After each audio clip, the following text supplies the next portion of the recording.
Alright, what is going on? Welcome to the channel. Alright, so we're gonna do another quick auto park video for you guys here today. I'm actually trying to stump the car to see what it will do in this situation, since there's like a grocery cart, there's people, and there's cars moving around here. So let's see if it can figure out exactly. Nice, it did select the right spot, and a little swipe to adjust. Perfectly centered it in between the two lines and reversed perfectly and gave me amazing parking.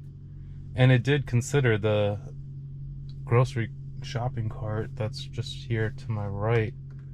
So thankfully that one right there, and it was able to go around it. So yeah, if you have trouble with parking, you know, it's cool to be able to just press a button and let your car do it for you. It also works with parallel parking as well. Alright, well, if you enjoyed this video, make sure you hit that like button and subscribe for more. Thanks again for watching, and have a great day.